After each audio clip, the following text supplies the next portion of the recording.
Hal ataka haditsu Musa.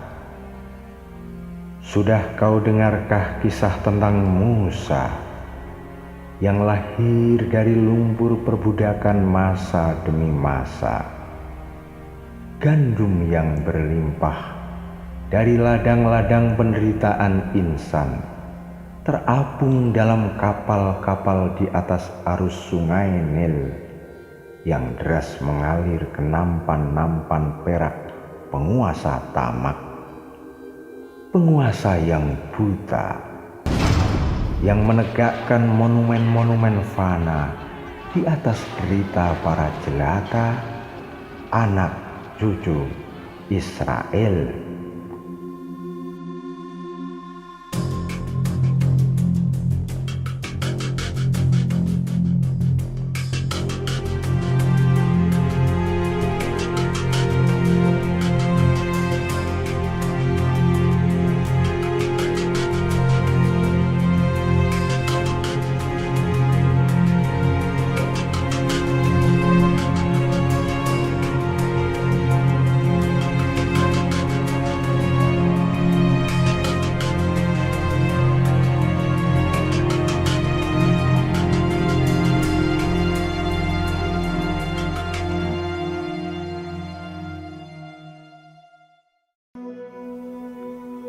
Israel merupakan nama lain dari Nabiullah Yakub, putra Ishak, putra Ibrahim alaihi salam, yang pada masanya mencetuskan iman atas keesaan Tuhan. Keturunan Yakub inilah yang kemudian disebut sebagai Bani Israel, yang selama beratus tahun hidup menderita dalam siksa dan keangkuhan penguasa. Di zaman kelam itulah Musa terlahir ke dunia.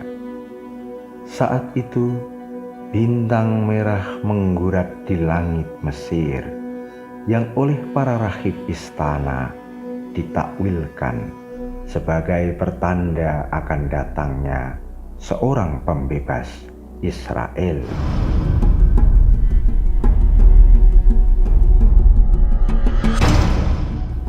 Demi menjaga keselamatan kekuasaannya, Fir'aun menitahkan agar seluruh bayi laki-laki Bani Israel dibunuh, dihabisi tanpa kecuali.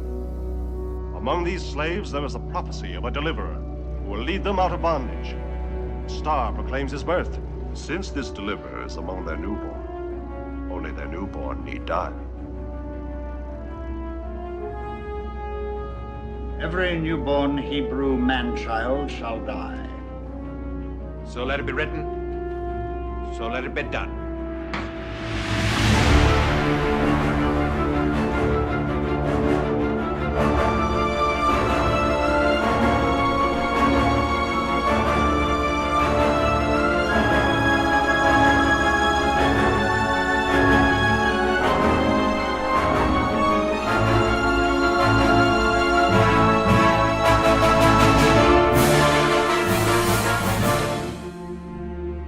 Segala ratap dan kutuk tumpah ruah dari dada tiap-tiap bunda bagi Fir'aun dan mereka yang menjunjung kuasanya. Manusia macam apakah ia sehingga tega merampas nyawa bayi-bayi lelaki Bani Israel? Tapi Fir'aun hanyalah seorang insan yang tak mampu menjangkau seluruh nasib manusia. Oleh Yang Maha Tinggi lagi Maha Mengasihi, Musa dijaga segenap keselamatannya, bahkan tumbuh besar di dalam keluarga sang tiran itu.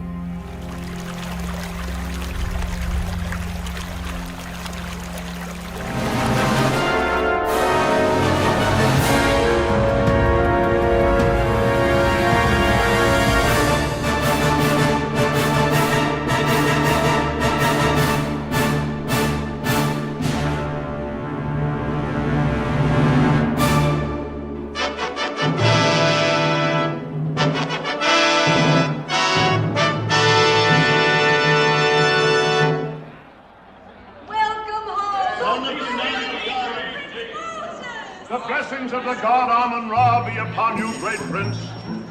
He has brought down the pride of Ethiopia. I agree with May it. your name be exalted on earth, O conqueror, even as the sun is exalted in the heavens. Demikianlah Musa tumbuh dewasa dalam kehidupan kaum bangsawan. Sebagai putra angkat pemimpin tertinggi Mesir, nama Musa bersinar bagaikan bintang yang cemerlang. Ia masyhur bukan saja karena kemenangan demi kemenangan atas perang yang dipimpinnya, diukir pada dinding pualam dan tugu-tugu batu yang menjulang, namun juga karena pengetahuan, sikap bijaksana, serta rasa hormatnya kepada sesama manusia. Since this man speaks treason. It is not treason to want freedom. Release him.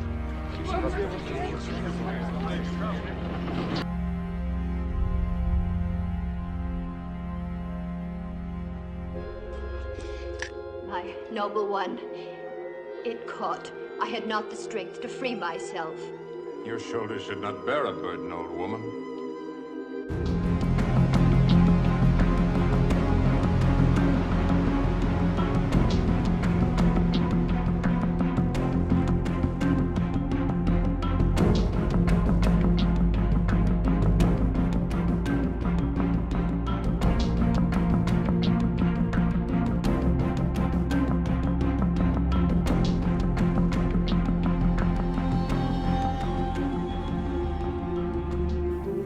Pada akhirnya, Musa mengetahui bahwa ia berdarah jelata, putra seorang budak Israel. Di sini, kisah yang sesungguhnya dimulai. Musa kembali kepada sang bunda dan menunaikan takdir hidupnya sebagai seorang Israel.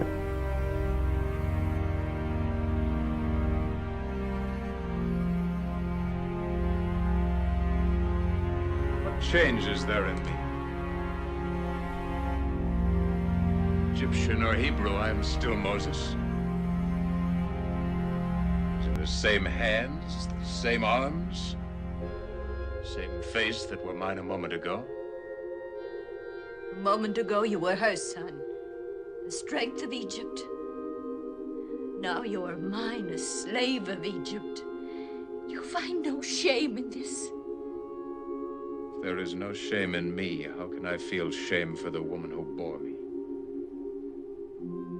Or the race that bred me? God of my father.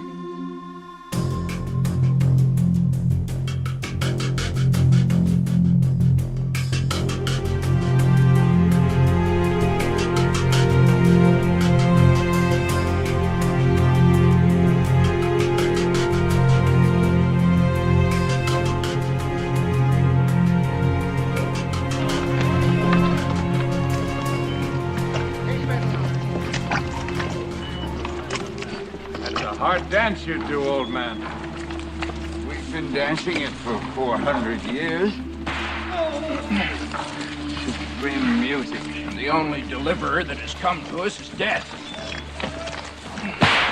Back to work, you braying mules.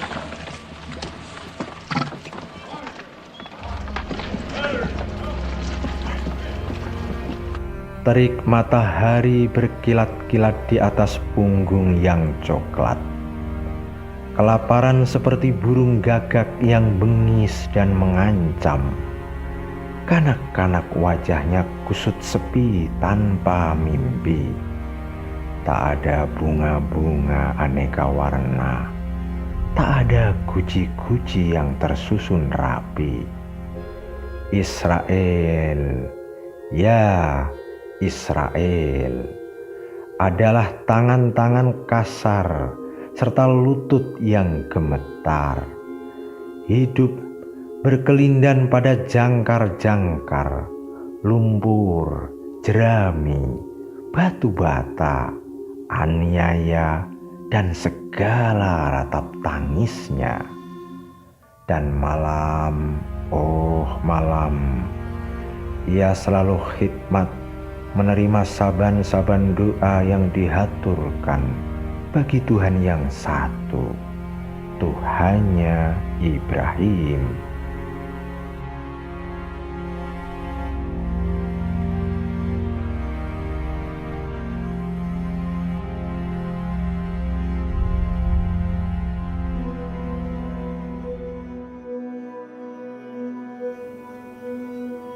Setelah sekian lama bergumul dengan lumpur bersama budak-budak Israel, hari itu Musa datang ke istana Fir'aun dengan tangan dan kaki menggerincingkan rantai besi, tanpa mahkota, tanpa upacara, tanpa puji-pujian dan bunga-bunga. Tubuhnya yang terbalut lumpur, serta kulit legamnya yang bagai platina, mengabarkan getir dan kerasnya kehidupan kaum Israel dalam menempuh hari-hari gersang perbudakan. Di hadapan Fir'aun dan di antara tatapan mata orang-orang yang dulu mencintainya, Musa berjalan dengan leher dan pundak yang tegak, bersiap menerima hukuman atas terbunuhnya seorang Mesir serta tuduhan pengkhianatan. Great Pharaoh, I stand in the shadow of your justice. Whose work is this? I warned you of his treason, my father. The evil star foretold him as the destroyer of Egypt and deliverer of slaves. He's the son of Hebrew slaves. Speak, my son. I am the son of Amram and Yoshabel, Hebrew slaves.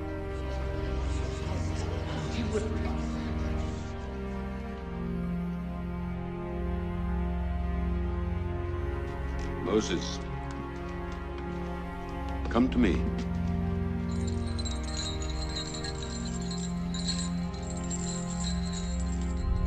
You are not a traitor.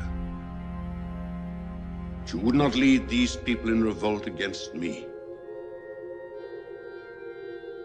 Tell me, Moses, I will believe you. I am not this deliverer you fear. It would take more than a man to lead the slaves from bondage. It would take a god. But if I could free them, I would.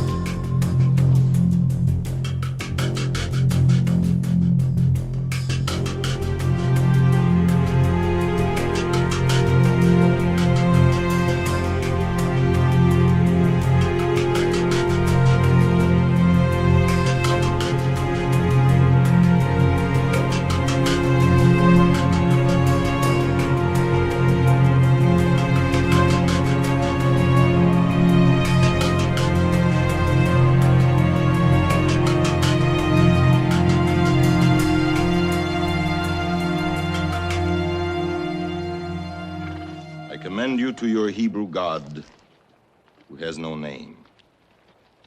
If you die, it will be by his hand, not by mine.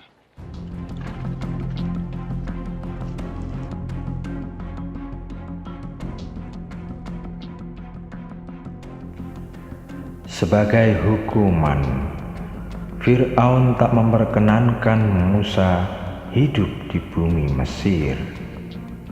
Dilepaskanlah ia pada ganasnya gurun liar Sur yang luas terbentang seolah tanpa ujung. Lelaki yang pernah dikagumi raja-raja itu kini berjalan seorang diri, terhempas dari kekuasaan kerajaan, terlucuti dari segala kebanggaan duniawi, terkucil, tanpa pengawal, tanpa sanak kerabat, tanpa sahabat, tanpa kampung halaman yang menjadi persemaian setiap harapan. Kulitnya terbakar oleh angin panas dan pasir membara, mengingatkan pada pecut Mesir yang memperbudak kaumnya. Musa terus berjalan dan berjalan, tapi ke arah mana kiranya? Di tanah Shin, ia terhadang bukit-bukit granit. Malam seperti mengurungnya dalam jubah kegelapan dan sunyi dan sendiri. Terdengar suara angin seperti menggeram, seperti menjerit di bukit-bukit, seperti memanggilnya, yang disahut suara lain dari angkasa. Apakah itu suara kemenangan dari masa silam, ataukah suara ketakutan akan masa yang akan datang, atau nafas gurun yang gelisah yang di jauh bergemuruh menggetarkan hatinya? Apakah ia perlu terus berjalan atau menyerah pada tebasan kematian? Dalam tak tahu, Musa terus berjalan maju. Dilewatinya gunung-gunung yang menguapkan panas. Diseretnya langkah dalam sisa-sisa batas kekuatannya, yang membuatnya tersungkur dalam debu yang adalah asal mula Tuhan mencipta manusia. Musa, bagai dibersihkan ia dari segala noda, seperti baja yang ditempa dalam api yang membara.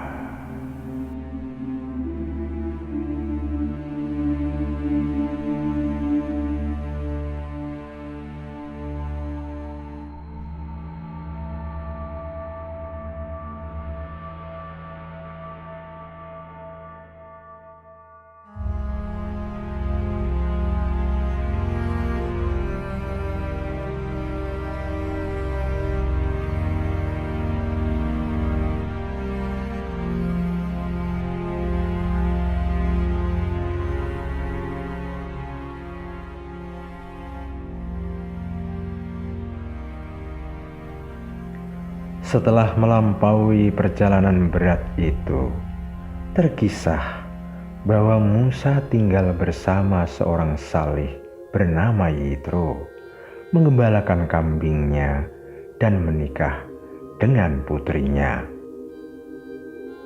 Syahdan, tibalah saat di mana Allah yang Maha Mendengar lagi Maha Mengetahui memanggil Musa ke lembah suci Toa untuk memberi peringatan kepada Fir'aun.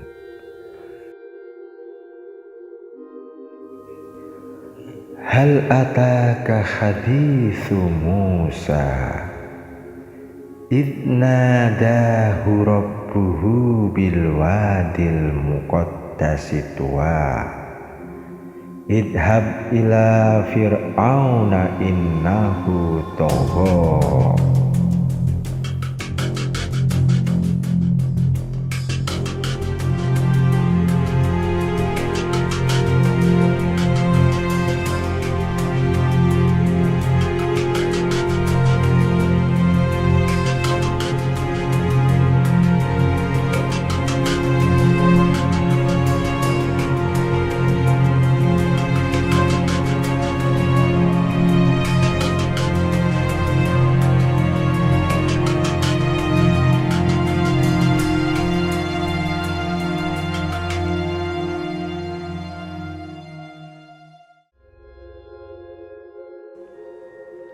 Lord, why do you not hear the cries of their children in the bondage of Egypt? For I know their sorrows. Therefore I will send thee, Moses, unto Pharaoh.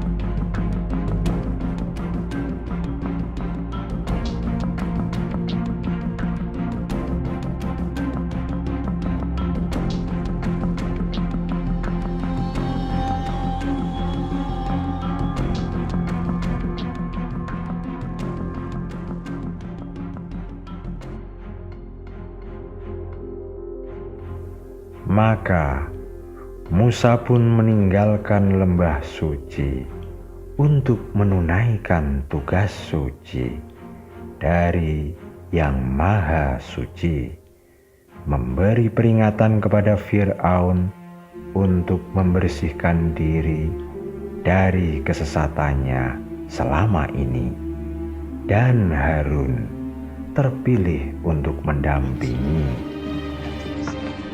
What gifts do you bring? We bring you the word of God. What is this word? Let my people go. The slaves are mine. Who are you to make their lives bitter in hard bondage? I do not know your God. Men shall be ruled by law, not by the will of other men.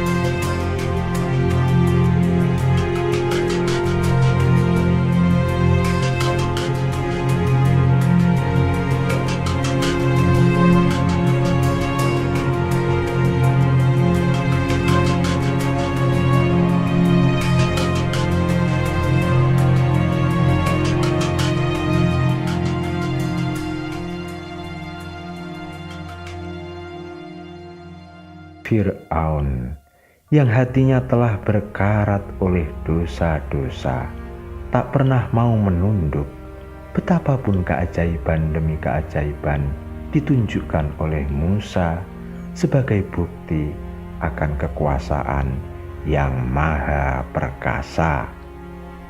Al-Quran yang mulia mengabarkan 9 mukjizat yang nyata telah diberikan kepada Musa.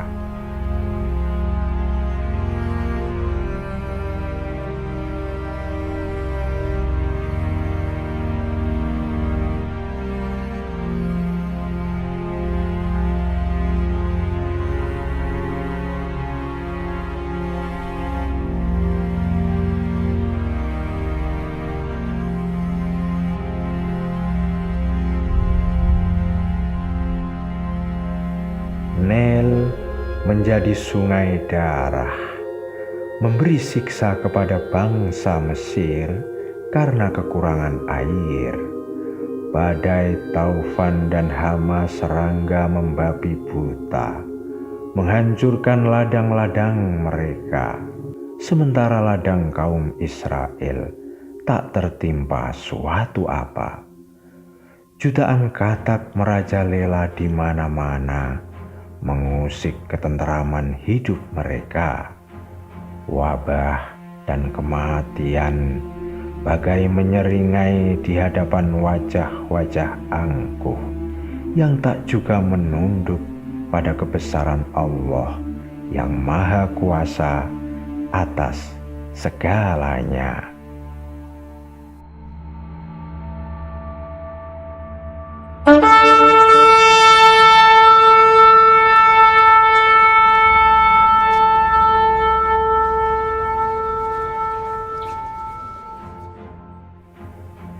Setelah masa-masa mengerikan itu, setelah 400 tahun menunggu, terbitlah satu hari yang belum pernah disaksikan dunia. Dari timur dan barat, dari utara dan selatan, kaum Israel berdatangan bersama ternak dan segala yang mereka punya, berkumpul di bawah tugu batu Ramses yang menjulang, yang dibangun oleh keringat dan darah mereka. Musa, sang nabi Allah, mengumpulkan mereka untuk keluar dari negeri Mesir menuju tanah kebebasan di mana merekah bunga-bunga harapan. Langit nampak terang benderang, laki-laki, perempuan, yang tua, yang muda, serta anak-anak, wajah mereka semua nampak bercahaya dalam sukacita. Kemanakah gerangan mereka kiranya? Tak ada yang tahu. Musa sang nabi yang menuntun mereka semua bagai mengikuti angin yang gaib, hingga akhirnya sampailah mereka di tepi Laut Merah yang sepanjang malam gelisah bergemetaran, meluapkan gelombang-gelombang yang saling berbenturan.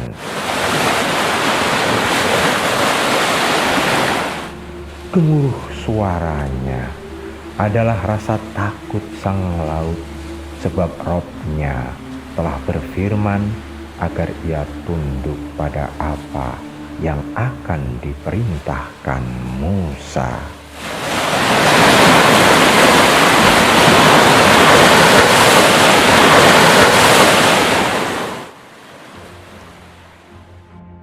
Sementara dalam puncak kemarahannya, Fir'aun dengan bala tentaranya yang megah telah bersiap menghabisi setiap nyawa Bani Israel. Death to the slaves!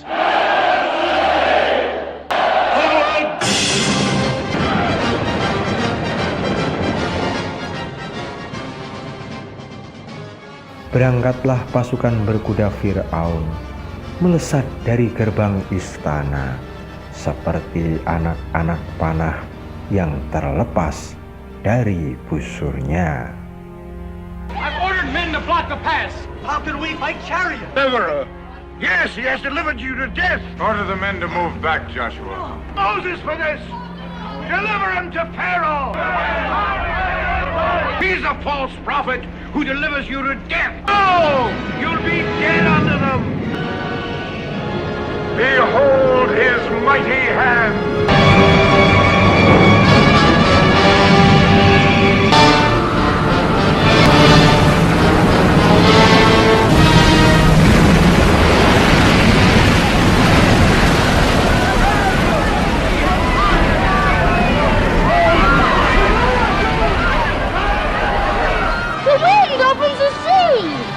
God opens the sea with the blast of his nostrils.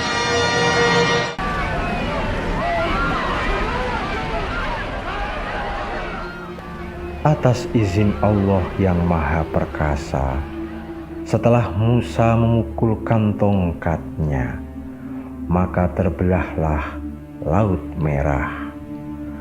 Tanah dasarnya mengering sehingga mudah dilalui saat penyeberangan terjadi. Tiap-tiap belahannya seperti gunung yang besar. Bahkan dalam riwayat lain, Ibnu Abbas menceritakan bahwa laut terbelah menjadi 12 bagian yang masing-masing jalan diperuntukkan bagi tiap-tiap kabilah. Dan manakala Fir'aun bersama bala tentaranya menyusul sampai ke tengah laut, Musa kembali memukulkan tongkatnya sehingga laut kembali mengatup.